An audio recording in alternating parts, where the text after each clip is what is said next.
दोस्तों, जब आप हनुमान जी की या फिर किसी देवी या देवता की पूजा करते हैं तो आपको झटके क्यों लगते हैं? अंदर से ऐसा लगता है जैसे कोई झटका लग रहा है। और ये झटके किस कारण लगते हैं? नेगेटिविटी है या कोई पॉजिटिविटी है, कोई देवी शक्ति है या कोई प्रेत है? इसके बारे में खुलकर मैं आपको बताऊंगा कि आप जब पूजा करते हैं तो आपको झटके क्यों लगते हैं। वीडियो को ध्यान से सुनिए बारीकी से, ताकि एक एक चीज आपको समझ में आए। दूसरी बात, आपको ये भी बताओ कि उबासी क्यों आती है, रोंगटे खड़े क्यों होते हैं, आंसू क्यों आते हैं, शरीर क्यों हिलता है और सिर क्यों घूमता है। क्योंकि जब आप पूजा करने बैठते हैं तो ये सारी चीजें आपके साथ घटित होती हैं। मैं चाहता हूँ कि बारीकी से आप इन चीजों को समझे। अगर आप आध्यात्मिक मार्ग में जुड़ रहे हैं, आप हनुमान जी की भक्ति करना चाहते हैं, आप देवी कृपा को प्राप्त करना चाहते हैं, आप देवताओं को जो है आकर्षित करना चाहते हैं, अनुभव करना चाहते हैं, तो आपको इन चीजों के बारे में पता होना बहुत जरूरी है। कई बार पॉजिटिव शक्ति के चक्कर में कोई नेगेटिव जो ऊर्जा है वो आपके पास आ जाती है और आपका बुरा होता है घर परिवार में। झगड़े और वीडियो को लाइक करें और प्रेम विचार को सब्सक्राइब जरूर करें। अब वीडियो में आगे।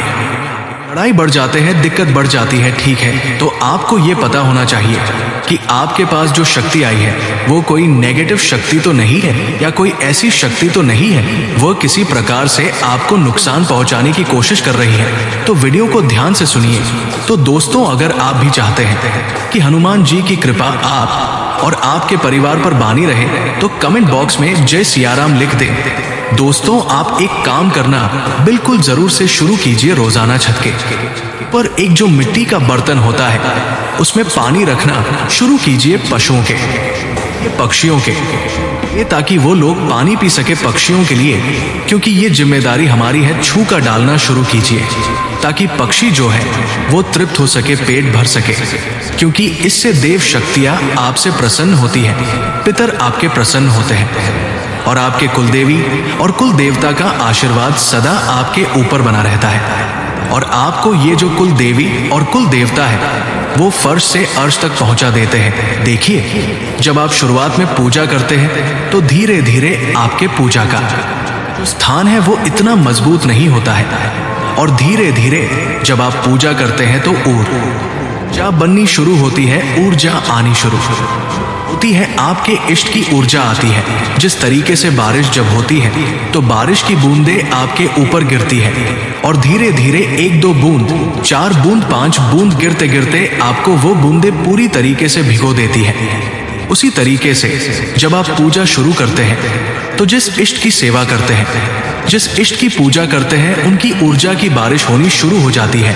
कभी 1 किरण, कभी 2 किरण, कभी 3 किरण। तो इस प्रकार से आपको ऊर्जा धीरे धीरे प्राप्त होती है और आपका शरीर ऊर्जा में भीगता चला जाता है, भीगता चला जाता है। आपकी आत्मा तक वह ऊर्जा हो जाती है। इसी कारण से इसी ऊर्जा के माध्यम से आपका जो ऑरा है वो तैयार होता है और जिसका विश्वास जितना ज्यादा मजबूत होगा उतना ही वो तेजवान होगा, उतनी ही शक्ति उसकी तरफ आकर्षित होंगे।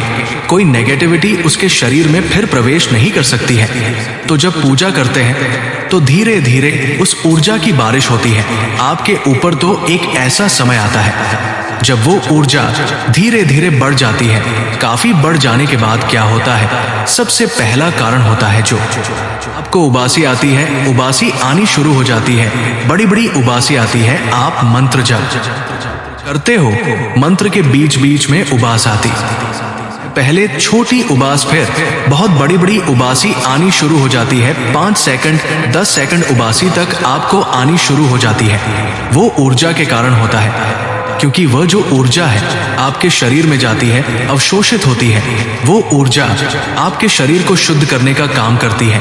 सबसे पहले वो आपके मूलाधार चक्र पर बैठती है और मूलाधार चक्र को शुद्ध करने का काम करती है। जिससे क्या होता है कि जैसे आपने जल देखा है, पानी को जब गर्म करते हैं तो पर भाप निकलती है, वो भाप ऊपर की तरफ ही तो जाती है। ऐसे ही जब आपके मूलाधार चक्र पर ऊर्जा बैठती है और मूलाधार चक्र को जब वो जागृत करती है और मूलाधार चक्र जब घूमना शुरू होता है तो उससे जो नेगेटिविटी निकलती है वो मुंह के जरिए बाहर निकल जाती है। दूसरी बात, रोंगटे खड़े होना आपके शुरू हो जाते हैं। ये आपके इष्ट की कृपा का ही एक कारण होता है। कई बार आप जागरण में जाते हैं, किसी पूजा में जाते हैं, किसी मंदिर में जाते हैं, या फिर कभी आप भगवान की बात करते, अपने इष्ट की बात करते हैं, उनका चालीसा या उनका कोई पाठ सुनते हैं, मंत्र सुनते हैं, तो भी आपके साथ ऐसा होता है, क्योंकि जब आप वो सुनते हैं तो उस मंत्र की जो ऊर्जा है वो कनेक्ट होती है, वो जुड़ जाती है आपके अंदर की जो ऊर्जा से, इसलिए आपके साथ ऐसा होता है। ठीक है, अब बात करते हैं जो झटका लगता है। वो क्यों लगता है? आपको झटका इसलिए लगता है कि जब आप पूजा पाठ शुरू करते हैं तो जो नीचे की जो ऊर्जा होती है, जो मूलाधार चक्र पर जो ऊर्जा होती है, वो ऊर्जा एकदम ऊपर की तरफ जाती है, तो वो जोर लगाती है। होता क्या है कि जैसे ही आप पूजा कर रहे हैं तो वो एकदम उठने की कोशिश करती है।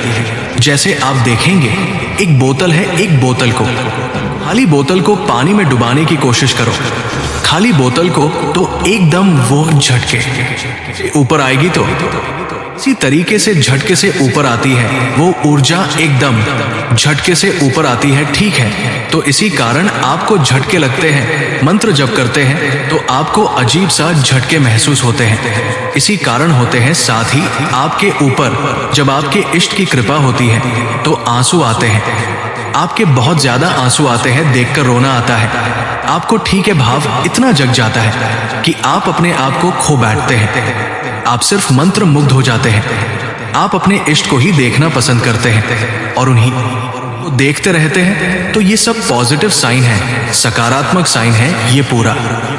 ठीक है, साथ शरीर आपका हिलना शुरू हो जाता है। कई लोगों का शरीर जो है वो आगे पीछे हिलता है, कई लोगों का शरीर गोल गोल हिलता है। ठीक है, तो कई लोगों के शरीर में क्या होता है, किसी का हाथ जो है वो फड़फड़ा आता है, किसी की आंख फड़फड़ती है, किसी का एक पैर जो है वो हिलता रहता है। ठीक है, किसी का एक कंधा हिलता रहता है। तो ये सब एक सकारात्मक ऊर्जा का कारण होता, क्योंकि जो शक्ति आपके ऊपर आई है, आपके शरीर में जिस शक्ति ने प्रवेश किया है, वो शक्ति एक स्थान चुनती है, अपना उस स्थान पर जाकर वो बैठती है, और जिस ना वो झनकार होती है, स्पंदन होता है, वो चीजें, वो शक्ति हिलती है।